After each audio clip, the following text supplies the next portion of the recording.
반가. 안녕하세요. 박용덕입니다.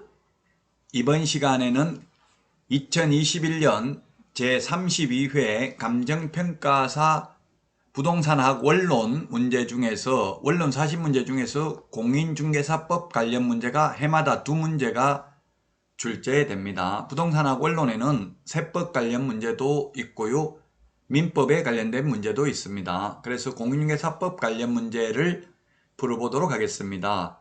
이 문제는 관련 문제는 네이버 밴더 그리고 네이버 카페 박용덕 박사의 부동산 여행에도 첨부 파일로 업로드 해 놓겠습니다. 자료 참고하시고요. 그리고 여러분 문제 풀기 전에 먼저 구독, 좋아요, 알람 설정 해 주시면 감사하겠습니다. 감정평가사 시험이 4월 24일 2021년 4월 24일 날 1차 시험을 시행했습니다. 2차 시험은 8월 7일 날 실시를 하는데요. 올해 감정평가사는 최소 200명은 선발을 한답니다. 자, 그러면 문제 보도록 하겠습니다. 81번 문제인데요. 공인중개사 법령상 중개대상물에 해당하지 않는 것은 이게 감정평가사 수험생들 입장에서 본다면 굉장히 어려운 문제가 되겠죠. 왜냐하면 중개대상물 이런 걸 공인중개사법을 공부하는 게 아니잖아요. 그래서 굉장히 어려운데 다툼이 있으면 판례에 따른다라고 되어 있습니다. 자, 1번 토지거래 허가구역 내의 토지 모든 용도, 지역, 지구, 구역은 모두 중개상물이 됩니다. 토지거래 허가구역, 군사기지 및 군사시설 보호구역, 문화재보호구역, 미간죽은 없어졌지만 지금은 예를 들면 상수원 보호구역, 수질보전 특별대책지역 약 350개의 용도, 지역, 지구, 구역이 있는데 공법상 행위제한만 되는 거고 허가구역은 허가만 받으면 되기 때문에 다 중개상물 되고요. 사법상 제한이 있는 가압류, 가처분 등기되어 있는 경우 북묘기지권이 설정되어 있는 토지, 지역권이 설정되어 있는 토지 다 중개상물 됩니다. 물론 준세권 설정되어 있는 것도 되겠죠. 사법상 제한 또는 공법상 제한만 있을 뿐 거래는 가능하므로 중개상물이 됩니다. 중개상물이 되려면 일단 개인이 거래가 가능해야 됩니다. 소개를 하려면. 중개대상물은 토지, 건축물, 임목, 공장재단, 광업재단 이렇게 규정하고 있죠. 근데 시험에 토지가 중개상물 되느냐 이렇게 나온 적은 없고요. 이런 식으로 1번처럼 토지거래 허가구역 내의 토지 이렇게 출제가 되었네요. 자, 그 다음에 2번에 보니까 가등기, 가압류, 가처분 등기되어 있는 경우 전부 중개상물 된다고 했습니다. 지상권, 지역권, 특수지역권이 설정되어 있는 경우 전부 중개대상물 됩니다. 자, 그 다음에 임목, 광업재단, 공장재단도 중개대상물이 되죠. 그리고 명인망법을 갖춘 수목의 집단 중개대상물이 된다고 했고요.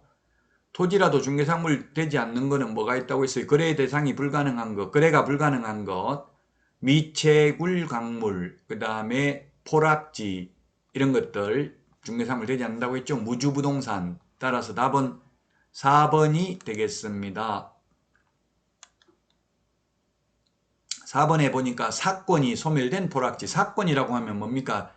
개인의 권리가 소멸된 포락지. 개인의 권리가 없기 때문에 이거는 국가 소유나 지자체에서 관리를 합니다. 따라서 하천구역에 포함되어서 물속으로 잠긴 토지죠.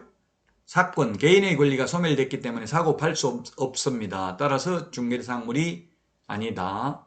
시험에 우리 중개실무시험에도 많이 출제가 되었던 내용인데 감정평가사 시험에 나왔고요. 감정평가사 출제위원하고 우리 공인중개사 출제위원하고 인력풀이 똑같습니다. 이 부동산학과 교수님들이 출제하기 때문에 인력풀이 같기 때문에 감정평가사 시험에 나왔던 문제가 곧바로 공인중개사 시험에 출제되는 사례가 굉장히 많습니다. 자, 그 다음에 5번 공장재단, 광업재단, 공장 및 광업재단 저당법에 의한 공장재단, 광업재단 중개사물인데 이 공장재단, 광업재단은 재단 전체가 하나로서 중개사물이 되는 것이지 재단에서 분리된 공업소유권, 광업권만 따로 떼어내어서 팔아먹을 수도 없고 중개사물이 될 수도 없습니다. 일물 일권주의 예외고요. 이런 임목 공장재단, 광업재단은 소유권과 저당권의 객체가 된다라고 했습니다. 따라서 정답은 4번이 되겠습니다. 공유수면법 제2조 2호에 의하면 포락질한 지적공부에 등록된 토지가 물에 침식되어 수면 밑으로 잠긴 토지를 말한다라고 규정하고 있습니다. 하청구역에 포함되어 사건, 개인의 권리가 소멸됐기 때문에 개인이 거래할 수 있는 토지가 아니므로 중개사물이 아닙니다. 다 암기하지 못하더라도 예를 들면 공원, 바다, 호수 이런 거 중개사물 아니죠. 개인이 거래할 수 없기 때문에 뭐 이를테면 빈지 이런 것도 빈지, 간조수위와 만조수위 사이에 생기는 땅 이런 것들은 개인 소유권의 효력이 미치지 않기 때문에 중개사물이 될 수 없습니다. 토지의 일필의 일부도 용익물권 설정은 가능하므로 중개사물이 된다라고 봐야 되겠죠.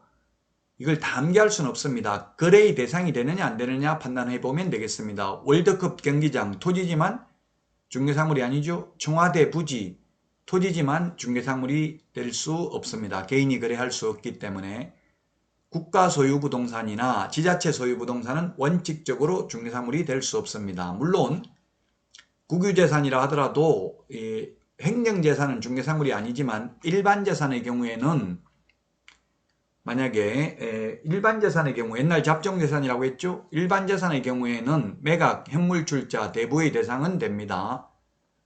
다만 공개입찰 방식으로 매각을 해야 되므로 원칙적으로 중개사물이 될 수 없지만 유찰된 경우에는 수의계약을 체결하거나 개업공개사에게 중개보수를 지급할 수 있다. 이런 말이 공유재산 및 물품관리법 시행령 제43조에 규정되어 있으므로 예외적으로 일반 재산은 중개사물에 해당될 수도 있습니다. 자, 다음은 82번 문제입니다. 공인중개사 법령상 공인중개사 정책심의위원회에서 공인중개사 업무에 관하여 심의사항으로 명시되어 있지 않는 것은 이렇게 했는데요. 참 어려운 문제죠. 이게 감정평가사 입장에서 보면 어려운 문제라는 이야기입니다. 우리는 공인중개사법에서 공부하니까 어렵지는 않죠. 심의사항이 2번부터 5번까지 4개입니다. 중개업의 육성에 관한 사항, 그 다음에 공인중개사의 시험 등 자격취득에 관한 사항, 중개보수 변경에 관한 사항, 손해배상 책임에 관한 사항 5가지죠. 따라서 정답은 1번이 되겠습니다. 교육에 관한 사항을 심의 의결하는 것으로 명시되어 있지 않습니다. 정답은 따라서 1번이 되겠습니다. 교육에 관한 사항은 공인중개사 정책심의위원회 심의 의결 사항이 아닙니다. 1번이 정답이고요. 자, 이 4가지가 심의 의결 사항인데 이 중에서 심의 의결을 한 경우 시도의사가 반드시 따라야 될 사항이 있죠? 그건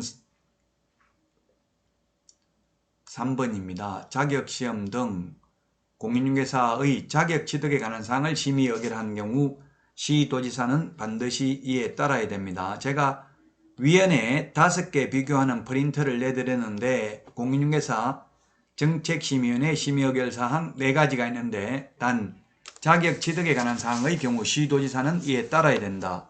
정책심의위원회가 심의를 했다면 정답 1번이 되겠습니다. 이건 뭐 감정평가사 응시하는 분들에게는 굉장히 어려운 문제가 되겠고요.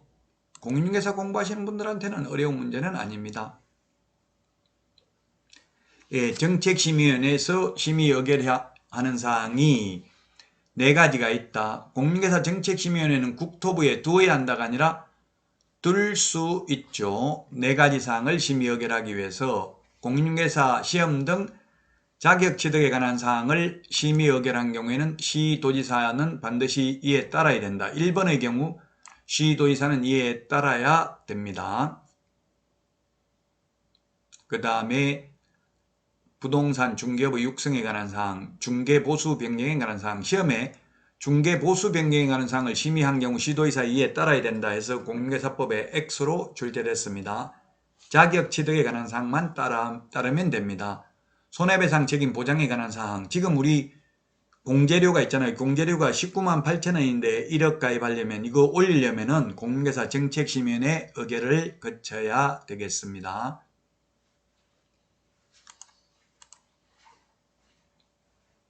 여러분 많은 도움 되셨나요?